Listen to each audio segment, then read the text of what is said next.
And here we are in modernity, and we've thrown all of that creativity away. We've traded it for what we deem as intellectually proper or really great, which is analytics. We assign numbers to everything. Look at my spreadsheet. I know exactly what my ROI is on that product. Yeah, but do you really know the full story? No. And you make all these decisions as a company, as a leader, based on what sits in your Excel, which is at best a snapshot of something that happened in the rear view mirror. We need a different system. We need to reimagine and recreate that childhood wonder that we all had, because as kids, we were great. We were very, very creative. We traded that for analytics.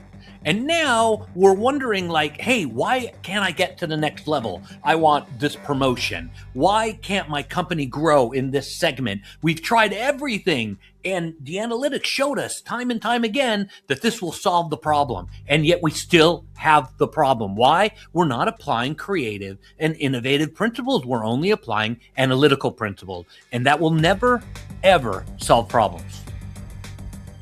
Welcome. Can I ask you a controversial question? Those people who are making a massive difference in the world, are they inspiring you? Or if you're really honest, are they kind of a bit disheartening? Because sometimes you've been left with this sinking feeling of, oh, I could never do that. Well, what if the story that the world is broken is the most dangerous lie that leaders like us, we keep repeating it as well as telling ourselves?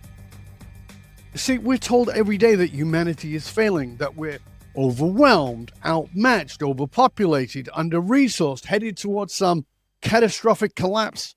But what if that narrative isn't the truth, but it's a filter?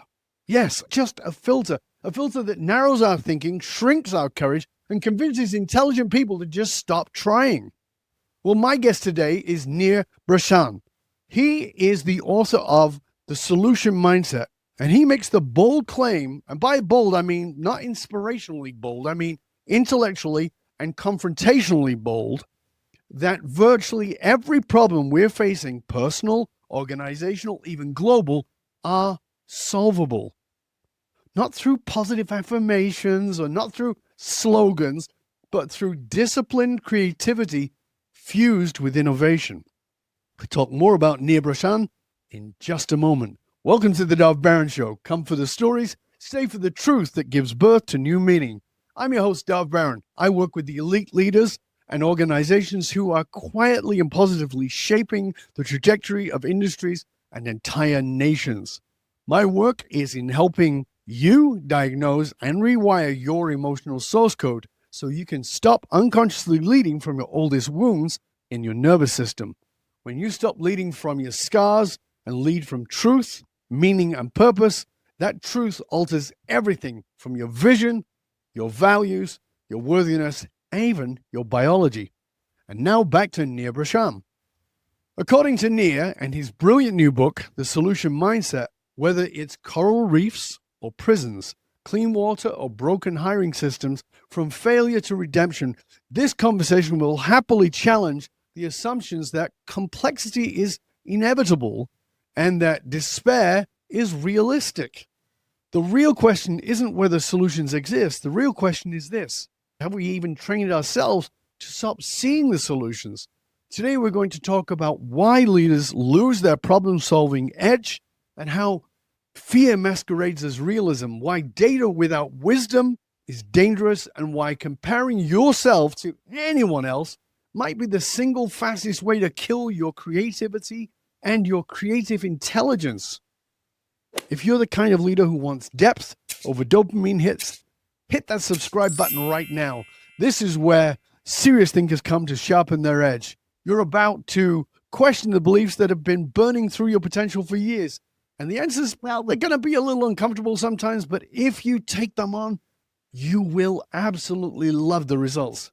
If you're willing to question what you think you know, and you might just restore something more leaders didn't realize they'd already lost, which is the belief in their own capability to solve what actually matters. So, ladies and gentlemen, turn up the volume and help me to welcome author of The Solution Mindset, Mastering the Art of Problem Solving, returning champion, Nir Bashan. Welcome, Nir. Hey, thanks for having me, Dov. What a great intro. Man, that was cool. Well, you deserve it, mate. You definitely deserve it. I'm glad to have you here. I was saying right at the beginning, it seems almost inevitable, this idea that we're all going to hell in a handbasket. In the introduction, I asked, what if the story that the world is broken is the most dangerous lie we keep repeating? Do you think that that's true? Do you think that we're just repeating it and so it becomes true to us? Yeah, I think it's comfortable. So it's like a warm blanket that we've had as kids. We wrap ourselves up in these things that we hear because they give us comfort. And somehow we've convinced ourselves, yep, everything is horrible. And we believe it. Now, the media backs that up, Dov, every single day. You turn on, I don't know how you consume your news or your media and how your audience consumes it, but you turn it on and it's more than likely bad news. And so, one, it's comfortable. Two, it's repeated everywhere. And three, we need to change it now. So, you know what's interesting is that when we look at all of that, it's comfortable. So, what we know is that neurochemically, from a neuroscience point of view, the brain is conserving energy. And it's actually easier to believe what we already believe rather than think of something new. And so brilliant new ideas can often seem like too much work. So it's very easy to go to these black-white solutions. One of the things that I really liked and loved about your book and digging in was that it's edgy, but in a way that is possible. It invites creativity back. And I've had this conversation with many people. It feels like it's almost like we box creativity away. It's something that we're only allowed when things are blossoming and, oh, it's time to be creative now. And for me, the most innovative time is when things are shit, when things are really down the toilet. That's when we get most creative. We're actually most creatively lazy when things are good. And your book invites us back to the creative. So talk to us about why you believe that creativity is the last competitive advantage. So I agree with you. I think it does come out when we need it the most. We hide it away and we keep it under lock and key. I agree with you 100%. This is the problem, is that just as you said, we feel that we can only use creativity when times are good. Mm-hmm. We pat ourselves on the back. Hey, we've gotten that RFP. We've made that account happen. We've gotten to that next stage in our careers. We're good to go. Everything is fine. Now we could be creative. I argue that if we really want to be creative and we really want creativity to work for us, we need to look at the bad times. We need to look at the hard times. We need to look at the times where so very few people actually recall that creativity, actually go out there and reharness it.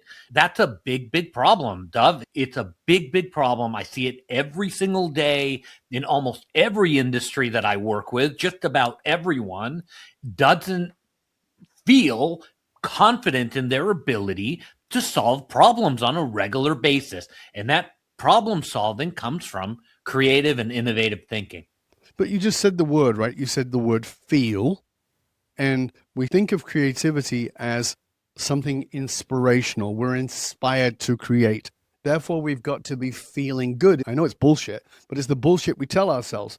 How do you get somebody into this mindset of, I know you don't feel creative right now, but creativity is the very thing you need. And so it feels like it's a loop for people. They feel like, I need to be creative, but I'm not inspired to be creative, so I can't be creative. And there's nothing really very inspiring, so I'm not creative. And it's this horrible loop. How do we get out of that?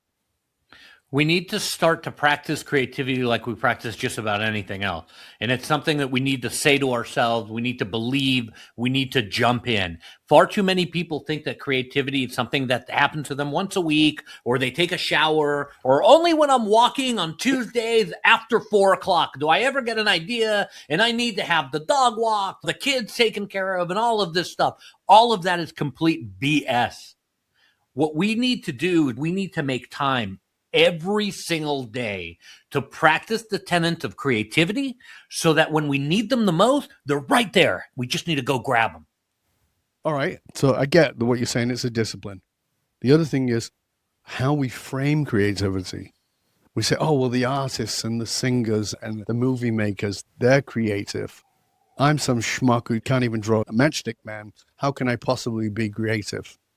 So walk us through that sort of hurdle. So we get that all the time, right? People say creativity is just art or music or drawing. There's nothing that could be further from the truth. Creativity, in the way that we're taught it and we think about it, is a very small sliver of the entire spectrum. Creativity, to me, is the one innate human ability that we have that we're all born with. It's in our DNA. To be able to solve problems only as a human can.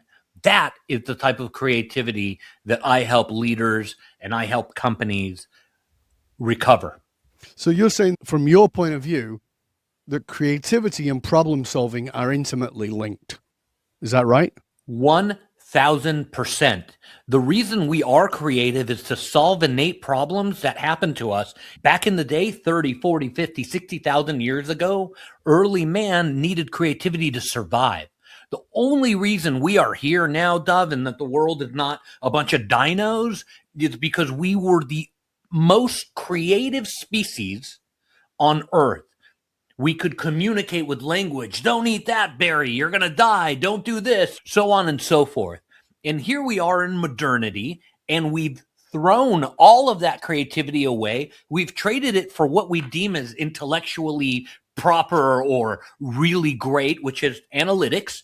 We assign numbers to everything. Look at my spreadsheet. I know exactly what my ROI is on that product. Yeah, but do you really know the full story? No. And you make all these decisions as a company, as a leader, based on what sits in your Excel, which is at best a snapshot of something that happened in the rearview mirror. We need a different system. We need to reimagine and recreate that childhood wonder that we all had, because as kids, we were great. We were very, very creative. We traded that for analytics. And now we're wondering, like, hey, why can't I get to the next level? I want this promotion. Why can't my company grow in this segment? We've tried everything. And the analytics showed us time and time again that this will solve the problem. And yet we still have the problem. Why? We're not applying creative and innovative principles. We're only applying analytical principles. And that will never, ever solve problems. Let's just sort of get down to the nitty gritty of it, the meat of it right now. How can someone listening to us or watching us, whether they're in a very high level leadership role, who often feel like, I can't be creative, I don't have time to be creative, I'm too busy making, quote, hard decisions, black, white, right, wrong, yes, no decisions. So they feel like, well, there's no room for my creativity. Or the person who is lower than them, who feels like, well, I can't be creative because I always need the nod from somebody above. Where can they start? Is there a pathway that opens up that gives them space to say, all right, here's how I apply creativity to a problem? 100%. So everyone's pathway is different. My new book, The Solution Mindset, has a lot in there to help people become more creative. But something that somebody could try right now. Hey, I'm a leader, I need to become more creative. Hey, I'm a mid-manager level, trying to get up there. My boss won't let me do something creative. What do I do, Nir? Okay, the first thing that people can do anywhere is to create what I call a silly idea meeting. A silly idea meeting. Now, Dov, you probably know this because we've been friends a long time, but I used to work in the music business a long time ago. As glamorous as that sounds, I would pick up cigarette butts with Aerosmith, right? They would come to town and I'd be like, look, I'm working for Aerosmith. And my parents would be like, wow, what are you doing? Are you doing the sound? Are you up there on stage? Are you playing guitar? No, I'm picking up cigarette butts in the parking lot. It has to get done. And I noticed that they would have a meeting every Monday. Every Monday they would have a meeting. They called it the stupid idea meeting, but we'll call it the silly idea meeting because language is very important. They got together and somebody would say, hey, let's have a silly idea meeting where we talk about a new song. Okay, cool. Topic is new song. Go. And somebody would say, hey, I got an idea about a microphone. Okay, what's the song? Microphones are great. They sound really wonderful. That's the song. And everybody would be like, oh, that's a stupid idea. Oh, that's terrible. And then somebody would say, oh, I got a really good idea for a song, okay? It's love in an elevator, living it up while we're going down. And, oh, brilliant, right? What a great song. And then they would write it, and it would be one of their best hits. Something your listeners can do right now is go to their Outlook, put a 15-minute meeting for Monday. I don't know when you're listening to this, but do it for the next Monday. Do it in the morning, 9, 10, 11 a.m. Okay, put 15 minutes in there and put silly idea meeting. Invite your team. You're a manager. My boss won't allow me to do it. Great. You're a manager. Invite your team. The owner of the company, you're a C-suite leader, even better, invite 3 or 4 people on your leadership team. Okay? Tell them for 15 minutes, we will be going around. Everyone gets 1 minute. Come up with a really silly idea. You know what's going to happen, Dov? People are going to laugh. It's going to be kind of funny. They're going to go through some back and forth. By the second or third week that you do this, you are going to generate at least one idea that will change your company forever. All because you took a little bit of gumption, a little bit of time out to allow the working on creativity. In a month or two, you're going to have people just foaming at the mouth. Can't wait for that meeting. Best meeting of the week. Why? Because we get to share ideas that are 3 years down the road, 5 years down the road. Oh, nobody would ever go for this, but what if they would type of ideas. And all that happened is because you scheduled 15 minutes to talk with your team about something different. I think that's awesome. I used to have this program that I ran for corporations. And as soon as we hit a wall, people just get so stuck in their bloody ways and they're like trying to come up with stuff. And it's like, oh my God, it's like drier than you could possibly imagine. And I'd say, is everybody familiar with Monty Python? Usually people were, because the people I'm dealing with are not 20 or generally. So they know who Monty Python is. I go, okay, it's time for a Monty Python moment. And I say, we have to talk about this problem as if it's a Monty Python sketch. And it's the same idea. But what it was it was permission to be silly. And I think that a lot of the times where we get stuck and block out our own creativity, and obviously if you've got a different opinion, I'm totally open to that.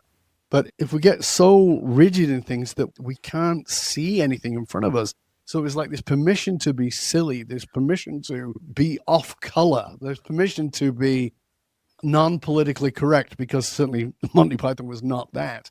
But just to make it about something else, that suddenly when it just opens up those creative juices that start to flow and it starts to be so delicious. And you go, oh, well, hold on a second. That's kind of crazy. But what if that part, is that what you're saying? 100%. It allowed somebody else in the room also, Dov, to go, wow, that is the dumbest thing I've ever heard. I mean, it is dumber than like giving stuff away for free. And then somebody else goes, giving stuff away for free, that's a really good idea. Yeah, we're a software as a services company, but instead of giving the first, 14 days away like everyone else does, let's give 90 days away for free. And then somebody else goes, that's the dumbest idea. Why would we ever give away 90 days for free when we can charge people to start and then give away the 90 days? Then somebody else says, we'll give the 90 days at the end. And then somebody else says, oh my gosh, what a good idea. And all of a sudden you're leading your team into some productive and innovative thinking. Again, everybody needs time to be creative. It's not something that's going to strike you at 2 a.m. on the third Thursday of every month when there is only a full moon. It's something we need to act on. That is one thing that your listeners can start right now, regardless of the level. Even if they're an entry-level person, they can get their people together that are in their entry level as well and say, guys, let's come up with an idea to solve some specific problem. So the framework here is that creativity fixes problems. The path to solutions is creativity. But the key is in understanding that to be creative, you have to give yourself permission. And the permission is not, yes, you're free to be creative, but you have to give it a framework of permission. And the framework of permission is often in silliness, permission to not be conventional, to think out. I hate the term think outside the box, but to think in a way that is non-conventional about the thing. And so again, in our corporate work, when we do the Monty Python thing, we'd have to say, okay, so if Monty Python was discussing this in the context of quantum physics, and we're talking about sales, and so how would they do it? And they're like, well, that's stupid. That's the point. You can't. So let's just do it. And then they go, oh, okay. So it'd be the Institute of Funny Quarks. Yes. Okay, good. So you worked in the music industry. Did you always see yourself as a creative problem solver? Yes, I've always seen myself as somebody who can use creativity in ways that others can't. And I was like, man, this is great. And then as I started to kind of rise up the ladder running advertising agencies, which I did forever, I would ask other leaders, hey, that was a really creative idea, the way you position the pricing model, for instance. That's brilliant. How did you come up with that? Oh, no. Well, we don't want to talk about it. That's my thing. That's my intellectual property or whatever. And I was like, wait a second. This is a nut that we can all crack. Why? Because it's good for humanity. We can solve all kinds of problems if we're willing to talk about sharing about creativity and how we got there. It's good for humanity. No. That's my IP. I'm not sharing it. And so that's what led to this book. I feel a burning desire, perhaps selfishly, to energize people to solve problems that are bothering me, right? Like pollution and all kinds of problems that we're having across the world. I want people to work on those solutions selfishly so that I can live in a better world, that my children can have a better world. So let's talk about that for a minute. Let's talk about the framework of the book, because you went to specific people who were solving specific problems that the rest of us might not think of as being particularly creative people. And certainly the problems seem way too big for some doodling if we're thinking of creativity as an art piece. Talk to us about why you went after what you went after in order to frame the book. So, Dov, I literally went to ChatGPT and I asked it to make a list of the worst problems on Earth. And it did. Pollution, healthcare, hiring and discrimination. It made me a list of the top. And then I literally took that list and I said, aha, I have a list of the worst problems on Earth that only one technique that I know of can possibly solve. And that technique is applying creativity and innovation. Most people think of creativity as being, a musician or an artist or something. I see creative people as people who attack tenaciously and solve problems in different ways than the standard protocol is, because they have to in order to have the problem be commensurate with the solution. If we are using tools that are antiquated and not up to date and not up to the challenge, we're not going to be able to solve the problems that we have in front of us. ChatGPT made me a list of the worst things on Earth, and I literally went out. Some of them are my friends, Dov, that I've known for years. Some of them are perfect strangers that I met over the course of building this book. But I took what they are doing and saw the amazing creative value that they're giving. And then I broke down, hey, I'm an accountant. What do I have to do with the pollution people? Well, this is what you can use. Hey, I'm in manufacturing. What can I use? This is what you can use. So everybody has a blueprint of what they can do to become more creative, much like that 15-minute silly idea meeting. Doesn't matter what field you're in. These are tools that you can use to apply to solve problems in your own life. So as we come to the end of part one of the show, give me one of the examples of one of the sort of global problems, and then what you learned from somebody who was solution focused in that global problem that somebody could use who's in the accounting business or whatever it might be. Because it seems so separate. Abstract. Bring it together. Yeah, exactly. For real. So I'll start with my friend Tito on Bennecott, who is 16 years old, surfing every day, goes to his favorite surf spot, finds no surf, right? So him and his friends are divers. Most surfers are great swimmers, divers, the whole deal. They look, the reef's not looking good. It's just not looking good. He goes home, Googles it, comes up with some ideas. Hey, maybe I should cut the reef. Maybe I should put a cable down there and plant coral, or maybe I should come up with all these ideas. He goes and he talks to the scientists. There's scientists in quite a big marine biology department and outreach in the Tahitian island. So he goes there and he goes, guys, I got a great idea. Let's do this, that, and the other thing. And they're like, dude, you're 16. 1, you need a degree. 2, you're a kid. 3, you don't know what you're talking about. 4, you're a kid. 5, all of the rest of them combined, plus you need another 7 years of schooling and a PhD. Come back when you hit that mark. And he's like, guys, I love you. I love science and all of this stuff, but absolutely not. And today, those very scientists are employed at his company called Coral Gardeners. They have something like 75 employees, and they are responsible for replanting some of the most amazing coral reef on Earth, have been replanted and thriving, all because of gumption and creativity and innovation. So what can you do? You're an accountant somewhere, right? What can you do that Tito Juan has done in your accounting practice? It's all about just start. So for that accountant, I tell him just dive in. What was that idea that you guys had? I want to streamline my software to be able to do outreach. Cool. Did you do it? No. Why didn't you do it?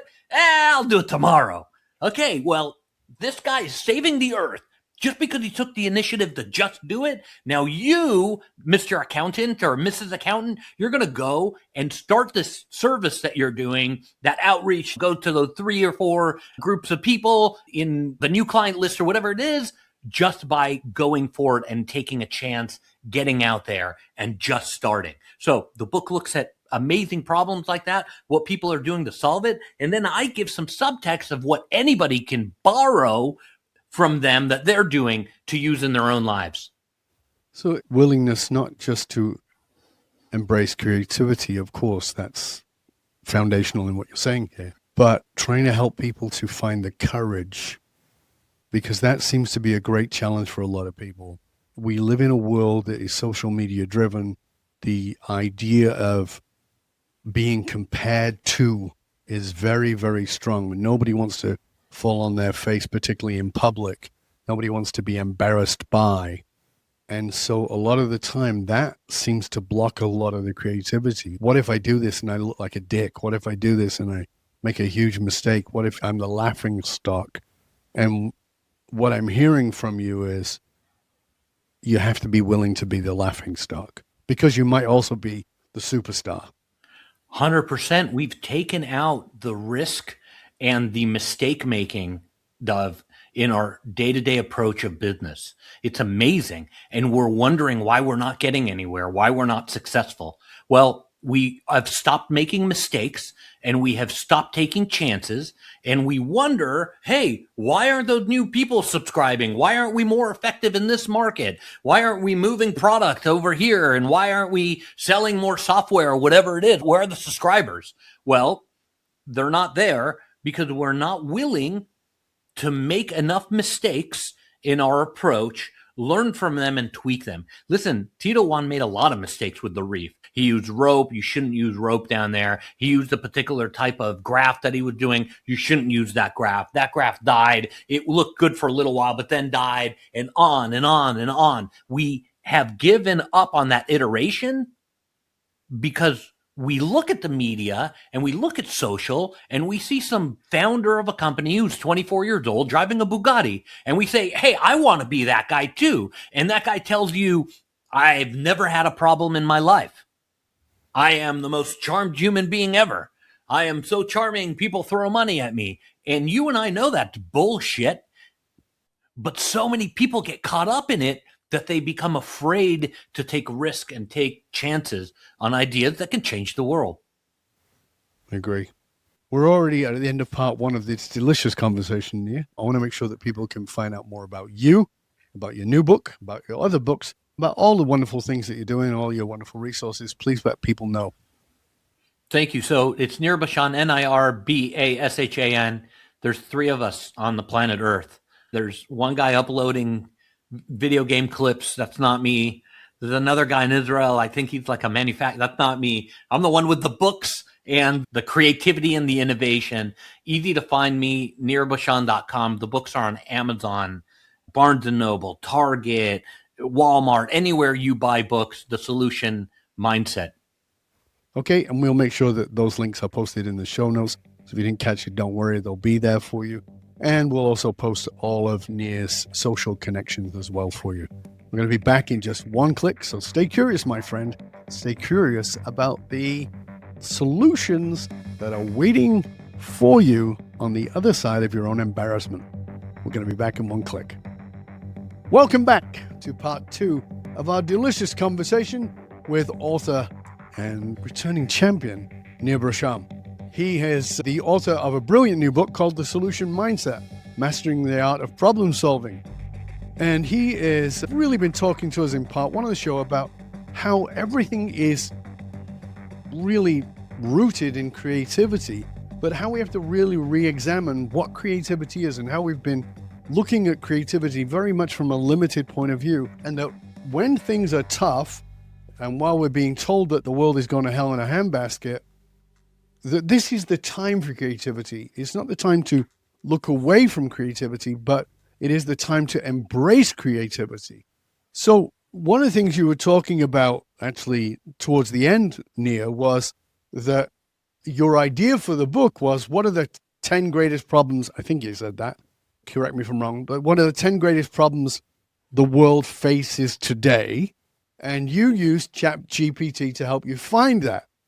It might be a provocative question, which is, do you think that ChatGPT is helping, or when I say ChatGPT, AI is helping or is giving us a way to sort of separate ourselves from our creativity?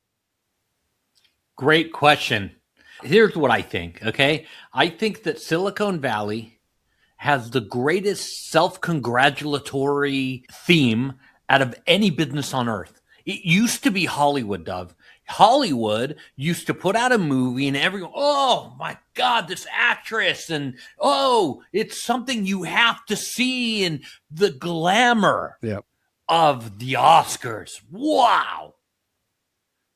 And now it's like, who really cares about Hollywood? They're doing version 7 of Fast and Furious or whatever. That glamour, that mystique is all gone.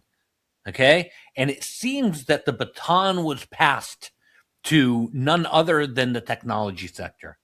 I remember when IoT was going to take over the world. Oh, Nir, your toaster's going to be on the internet. You don't understand. It's going to change how we toast forever. You remember that, Doug? Yep, IoT, the Internet of Everything. Yeah. Right. And then, oh, yeah. And then after that came the cloud. Oh, the cloud. Wow. Wow. This is literally something that is hard drive that is in the ether. Except it's not. It's in the desert and it's owned by Amazon. Yeah, right. And those bastards are making money off you all the time. The cloud is not in the cloud.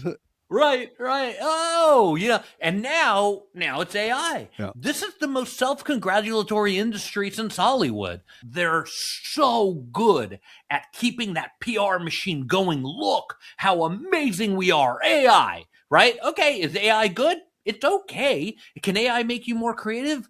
Probably not. It's good for menial tasks like make me a list of 10 of the worst problems on earth, which it did. And by the way, I got rid of 3 or 4 of them because it was dumb. It didn't really work. As all your listeners know, ChatGPT or any of the AI software, like some of it's pretty good, some of it's not. And what do they tell us? Don't worry, the next version will change everything. It's just going to get better and better. So I don't believe in that whole love affair that we have with technology. There was a study from MIT that came out about 2 months ago, and they put people in MRIs. I was telling a friend, I'm on this study. It takes, 100 studies a week, and anything in technology or social issues or people issues, it sends me an email. And I get the study, and I don't just read the abstract, I read the whole damn thing. Scientists love putting people in MRIs now. It's kind of like a big deal. It's a serious study. Why? Because we can quantify and see on a monitor what it is that they're going through. And aha, that's proof. Okay, so they put these people in an MRI. Some of them, they ask them questions, American history, something like that. They put them in the MRI. They ask them questions. One cohort had ChatGPT, one did not. And the neural activity in those who had ChatGPT was the smallest they've ever seen in any test ever. Meaning that only one tiny area of the brain was active. People were just telling the machine what to do, and it was giving them feedback, and they were giving average answers, which is what you get from ChatGPT or any of the AI software. The people who didn't have it saw normal and healthy brain response, the same that they would see in somebody who's studying, a student, or somebody of that level that is used to using different parts of their brain to solve different problems. And so what do I believe? I believe that ChatGPT is a tool like anything else. Don't believe the hype. Don't believe all of the stuff that they're peddling, because I think it's destructive, honestly, Dov, especially when it comes to social media. So do you make a distinction between social media and AI? 100%. There's a lot of AI in social. Listen, I haven't seen a report in the last 10 years, a study, not one, that showed that social media has any redeeming quality at all. Not only for kids, zero redeeming value. And why am I the guy who's saying that? Why aren't others saying that too? Why aren't we getting it out there that people understand that Facebook, Twitter, X, TikTok, LinkedIn, all of those brands have zero additive value into our day-to-day discourse, into our day-to-day life. What they find is greed. They find a lot of comparison. They find a lot of depression in kids. Why? Because they're on Instagram too much. Dov, we've been sold a bunch of lies on AI and the social media and a lot of technology these days that it's supposed to make our lives better and it's supposed to make our lives easier. But every damn study that I look at shows the exact opposite. Yeah, it's fascinating to me. I wrote a special report. It's actually available on dovbaron.com. It's called Silicon Soul. And it's talking about AI and transhumanism, really. I was on stage talking about this in many different arenas. Listen, I'm excited about AI just like anybody else. And I understand that people are excited about AI and people are terrified of AI. That's hyperbole either way. Let's just go to the simple facts. And so I'm sitting on stage next to AI experts, the best in the world. And I said, so here's the thing. Put your hand up if you remember the world before the internet. Put your hand up. So I put my hand up. Good. Do you remember being excited about the internet? I certainly do. Do you remember why you were excited about it? I said I was excited about it because it was going to become this big town hall.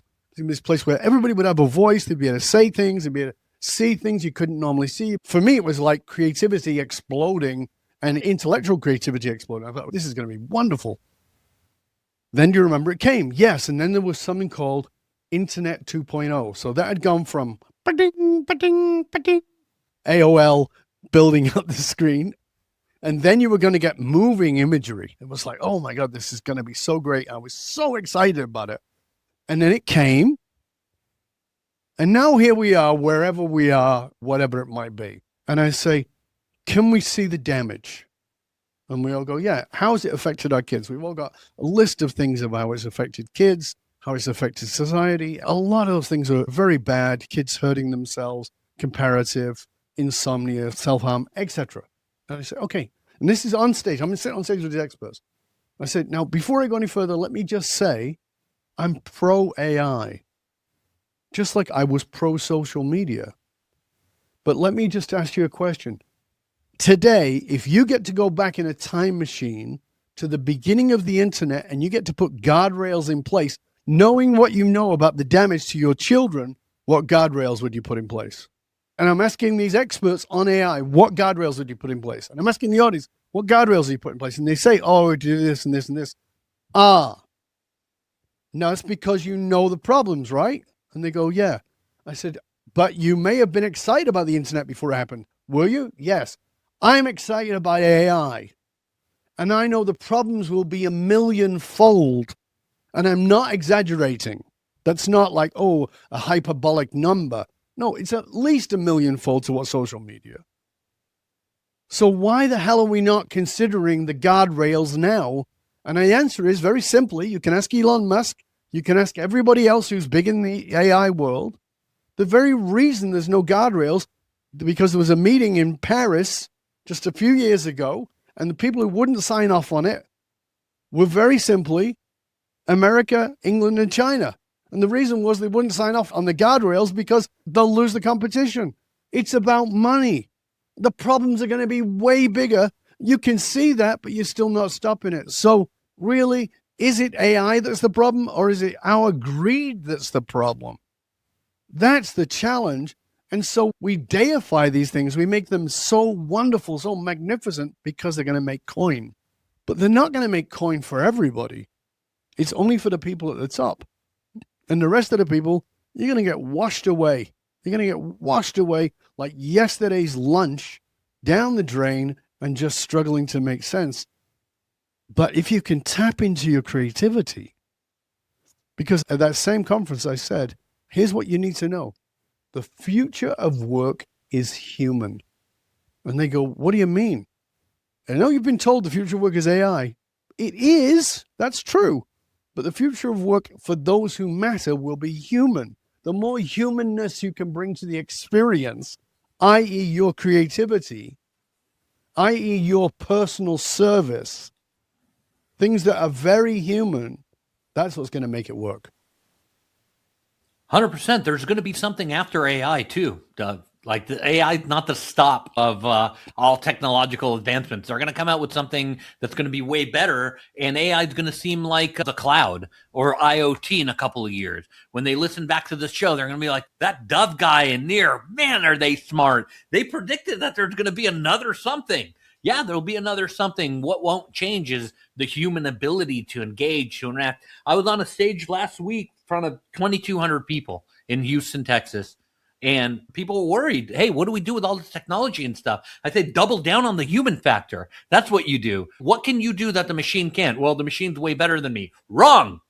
The machine is not way better than you. You're better than any machine ever. Why? Because you have empathy. You have the ability to talk to somebody. You could sit with somebody in person, and within the first 5 seconds, you know they're concerned about this. They're concerned about that. They don't want to do this. They really want to do that. You could tell. You can have a conversation. You double down on all of the old school things, the human element, the value of solving problems with a creative and innovative spirit. That is the stuff that will get you through. If you're wondering, how will I survive with this AI and these insane super machines that are, robots and all of this stuff, the answer is simple. The answer is creativity, innovation, coming up with different ideas, solving different problems. The best that AI can do right now is search the internet and find something in the past. That's the best it can do. It fed what to solve problems with, and all of the stuff that it's fed exists in the past stuff. It's not in the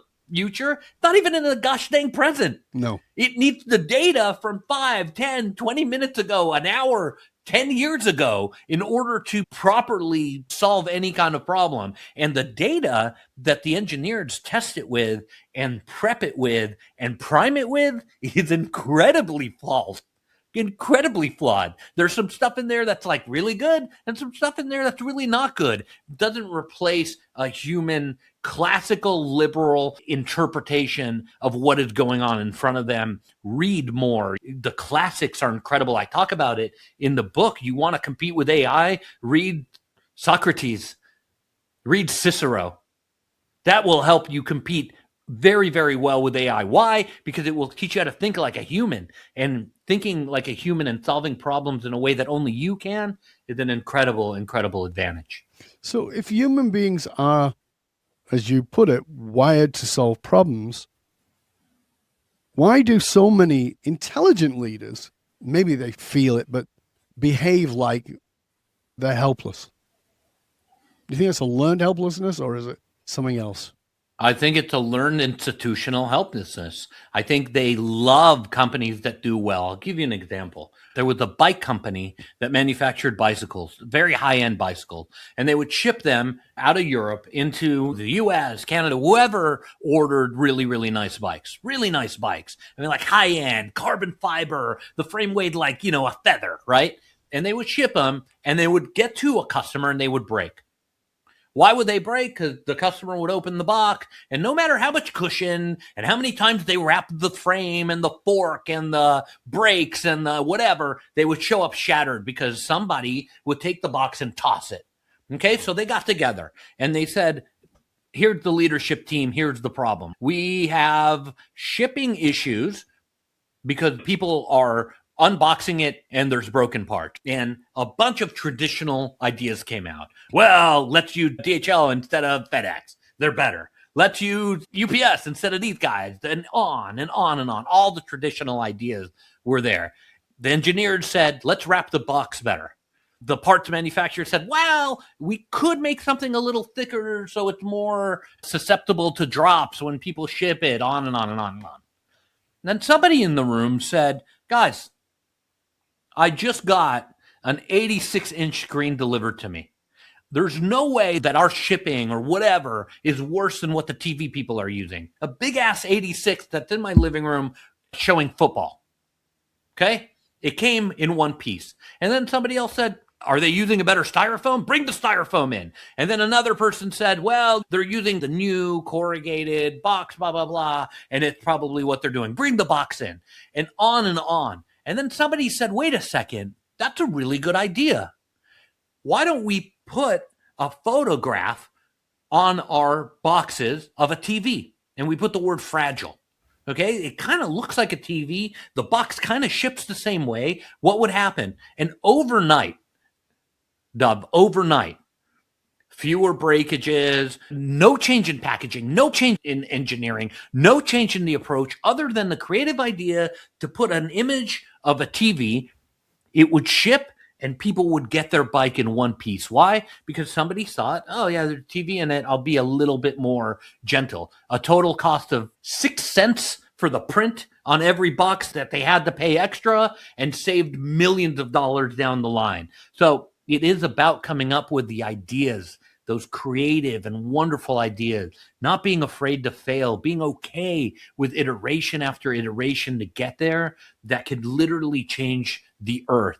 And our leaders are so stuck in one modality of thinking, of analytics only. Let's listen to an engineer. Let's get a bigger box. Let's get more padding. Let's get that styrofoam made in whatever's factory because it's just a little bit better. And oh, look, the vendor came in and did a report. And you sit at hours and hours of meeting on the foam density of one shipping material versus another, when all you had to do is change the way you're looking at the problem. We have so engrossed ourselves in quote unquote traditional channels, which is analytics only.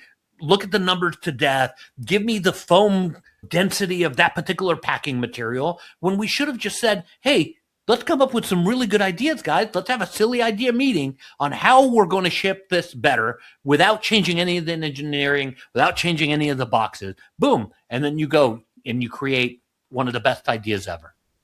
That's such a great example. Thank you for that. Such a great example of a silly idea. Because that's the meeting. And in that meeting, somebody says, let's print a picture of a telly, of a TV set on our bike boxes. And people are like, that's a stupid ass idea. Fantastic, right? Let's do it. As Rory Sullivan says, the great killer of creativity is analytics. It actually kills creativity. It gets in the way, because the thing that analytically makes sense is often the thing that doesn't creatively make any sense, and certainly doesn't make any sense to the consumer on the other side. Sometimes it's the opposite of what it looks like intellectually or analytically. I interviewed Howard Behar, who was the CEO for Starbucks. And we talked about what a stupid idea to open a coffee shop that would sell coffee back then for $5. We used to nickname it. It wasn't called Starbucks. We used to call it $5. I'm going for a $5. Like, who the hell's going to pay that? I can get a cup of coffee for 75 cents or $1. And you want me to pay $5 for what tastes like burnt coffee? I don't think so. But as Howard Behar says, we weren't in the coffee business. We were in the people business. It was a place for people to come together. How do you do that? Well, they followed a very simple policy that was the English pub. The third place. So you had home, you had work, and the third place in England was the pub. What's the American pub? It's Starbucks. It's where you go. You're never going to convince me as a logical person that working people who are struggling to pay rent are going to pay $5 for a coffee? No, that's not going to happen. Maybe the elite will. No. Everyday working people, happily every morning, $5 a day, standing up for their latte, can't start the day without it. What? Are you crazy? How do we get that across, Nir? How do we get that across? I'm really challenging you. How do we get that across to people that the stupid idea is often the greatest idea, but you have to have the courage to try it out? Yeah, it just takes the will to make some mistakes. We have grown into a mistake-averse society. And some of the stuff, when I consult with different companies, I've consulted with some wonderful, wonderful brands, is that I force them to make a mistake on purpose because they're so used to not making mistakes. So I tell the leadership team, okay, we're going to have this meeting and nobody's going to know it other than you. You're the C-suite, okay? Marketing, the CMO. You're going to go to that next meeting when you have it. Oh, in 2 hours. Okay, cool. What you're going to do is you're going to say something really dumb. Okay, something really stupid. What are you guys working on now?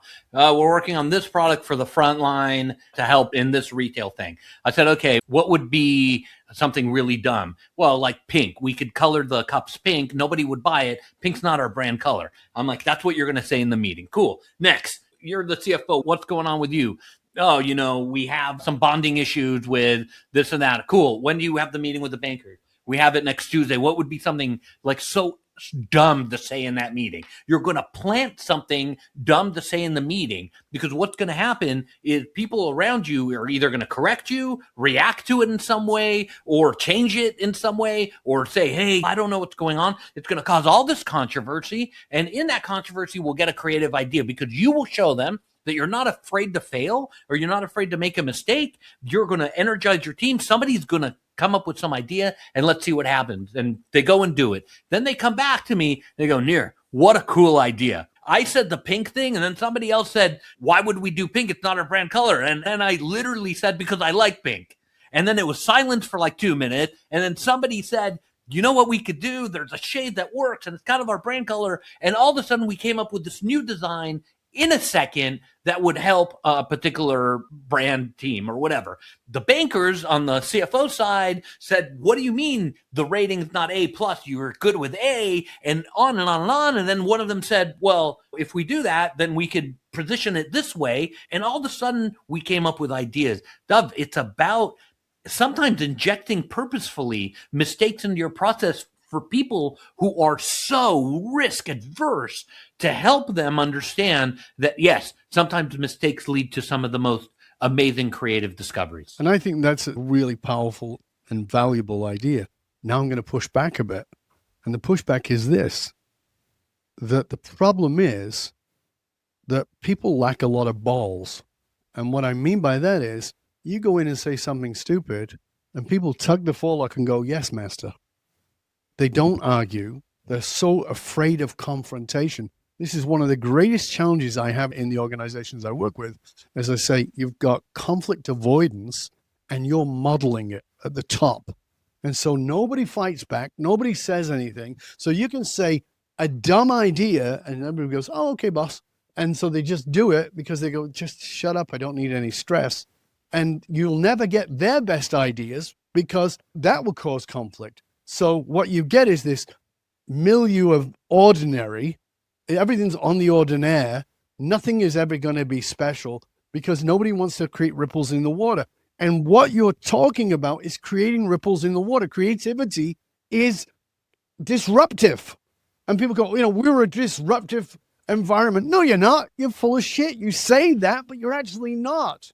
Disruptive means that they're going to disagree with you. So I think you've got to get them over that hump first. Yeah, so here's what happens. There are many clients that I have that are in that mindset where the boss says yes, everyone says yes, sir, yes, ma'am, and they go and execute. Well, what happens is if you tell the marketing team that that particular frontline team needs a pink cup, they'll go and design it, and you'll look at it as it comes back and you'll say, well, I wasn't really thinking pink, I was thinking blue. And they'll go and they'll redesign it again and they'll show it to you and it's like a pinkish blue or whatever. And then you have the opportunity to say, guys, you know what? I don't know if it's pink or blue. What do you think? And then they go, oh, wow, like here's an opportunity for me to chime in. I think we should go with the blue with this logo and blah, blah, blah. It kind of energizes people. You need to show some vulnerability at work, Dov, in order to get to the next step. And some of my greatest work with leadership is telling them it's okay to make a mistake. They're like, Nir, I got here because I made no mistake. I'm like, bullshit, you made a lot of mistakes. You just fixed them and capitalized them and done really well with how you've overcome them. And you're leading an entire team now without allowing them to do that exact thing that got you where you're going.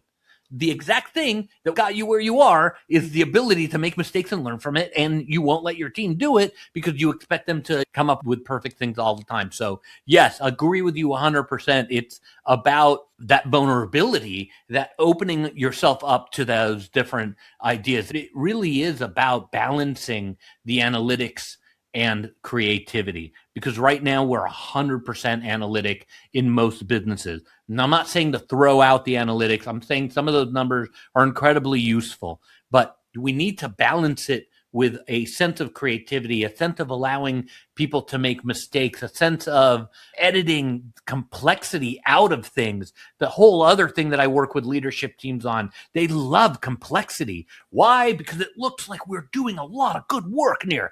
Look, 622 pages on this contract. I work with legal all the time on this. I was like, guys, do you really need this many pages? Yes. Why? Well, we'll change the font and we'll knock off 30 pages, become from 12 point to 11 point. I'm like, get rid of the complexity and you will see innovation and creativity happen. There's so many tools at the disposal of leadership these days to ignite and energize creativity, not only in themselves, but in their organization. You don't have to get rid of your safety blanket, your cuddly safety blanket, which is analytic.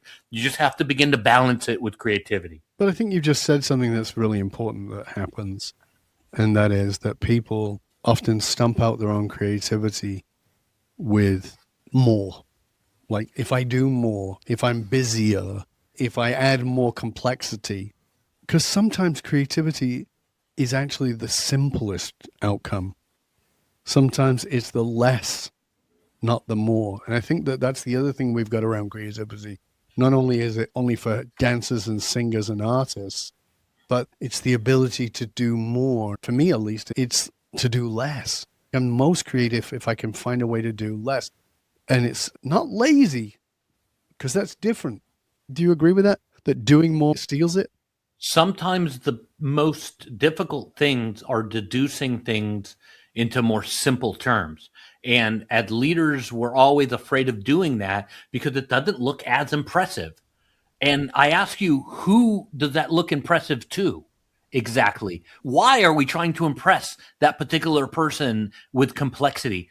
Listen, the Dov Baron show is a prime example of what I'm talking about, Dov. You have some of the best thinkers on earth on your show. Thank you. And you're able to take really complex ideas, sometimes 10 books on the same topic by some esteemed writer or thought leader, and you're able to deduce these thoughts into very, very simple takeaways. And that's why your podcast is so world renowned. People love it because they listen to you and they know that they can grab 3, 4, 5 brilliant ideas from your guests in easily digestible, friendly, incredibly useful chunks. You have that ability to take the clutter and make it into information. Well, that ability exists in every human on earth, and it's a choice that we make. As leaders, do we choose complexity because it makes us look impressive or it shows us, oh, look, if the boss is churning in 600 pages and the employees need to churn in 600 pages, I would rather any day receive a beautiful paragraph or two than 30 pages on a topic when the paragraph or two are deduced into something incredibly meaningful. And that takes years of discipline. It takes a lot of work to do something very complex into something easy and tangible. And that's the work that we need to be doing. That's creative. I fully agree. So as a final question, what's the single simplest change someone can make right now, like within the next 10 minutes, that'll help them to become more creative at work? I think the one thing that your listeners can do right this second, they're like, Nir, I'm in. I love it. What can I do tonight? I'm on my way to work. What can I do today? Start to choose better words. I've researched the English language nonstop, and there's a 6-to-1 ratio of negative to positive words. So for every great, wonderful, there's bad, horrible, terrible, the worst, sucks, blah, blah, blah, on and on. I've researched something like 56 languages all over Earth. There's between a 4-to-1 ratio and a 12-to-1 ratio of negative to positive words. Isn't that crazy? That is. Wow. So what I would love your listeners to do, they're sending an email as they're listening to this podcast. They're texting their assistant, they're texting their boss, whatever. And we all do it. We're guilty of it. But if we choose our language carefully, the results can be incredible. Instead of sending that text, send that invoice out by 6, Dov. Say, hi, Nir. Hope you're doing great. I know that your son's playing football. How's the football team going? When you get a chance, it'd be great. Send me that invoice. I want to look at it, and we want to get you guys paid quickly. You know that we're on net 45, but we can do a net 30. It's going to be great. Thanks, Dov. The difference in the two is dramatic. One is positive, one is negative. When we choose positivity, creativity generates and follows. When we choose negativity, nothing good happens. Nothing. So we're choosing positivity. We see something good happen. I get the email. I'm like, yes, Dov. Thank you. Here's the invoice. By the way, you're doing great in football. There's this going on and that going on, and you should meet the coach. And you go, Coach Randy? Randy Smith from Vancouver? Randy and I went to school together in Australia. I love that guy. Is he still at X company? Yes, he's still at X company. I'd love to reach out to him. Can you make an intro? Of course. Hi, Randy. It's me, blah, blah, blah. Do you remember Dov? And then all of a sudden you guys explode on your own thread and you do work together. When we choose positivity, Dov, what ends up happening, it's a force multiplier. We get a chain of reaction of events that we can never foresee in an analytical mindset start happening for us simply because we made the choice to be positive. And those are the types of things that I want to reinforce in your listeners. Choose better language. Start with better words. Beautiful. What a great and powerful point to end part 2 of the show. Nir, as always, it's a pleasure and honor to have you here, my friend. Please make sure that people know how to find out more about you, your books, and all of your resources. NirBashan.com. The new book is called The Solution Mindset. It's a Wiley and Sons release. The last book was a 100 best nonfiction book of all time. And I'm hoping that this book makes the list as well. I cannot wait to hear your thoughts. I'm very easy to find. Nir, NIRBASHAN.com. Would love to hear from your listeners and can't wait to hear your thoughts. Thank you so much. I hope you'll stay with us to the end. And for you, dear listener, remember, those who control the meaning for the tribe also control the movement of the tribe. Leaders who are committed to positively shaping the political and business landscape know they must tap into what drives the human behavior. I'm Dov Baron. I work with elite leaders across industries who are committed to soulfully guiding the destiny of the world, showing businesses, teams, and leaders how to harness their emotional source code to move their tribe, because unified, actualized meaning is the single monolithic difference between mediocrity and greatness for all individuals and companies.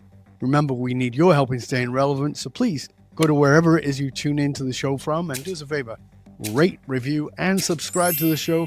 And of course, a big thank you to you, if you are a regular listener, for sharing the show with everybody you know. Until next time, stay curious, my friends. Stay curious about how you can re-tap into your creativity that has got nothing to do with painting or drawing or dancing or any of the other things that you think of traditionally as creativity. But creativity is your access to solving problems. Make sure you find out more about how to do that with the Solution Mindset from Nir Bashan. I'm Dov Baron. I'm here to assist you tapping into your deepest meaning to reach that next level of clarity, focus, purpose, and profit in your business, in your life, and your leadership impact. And I am out.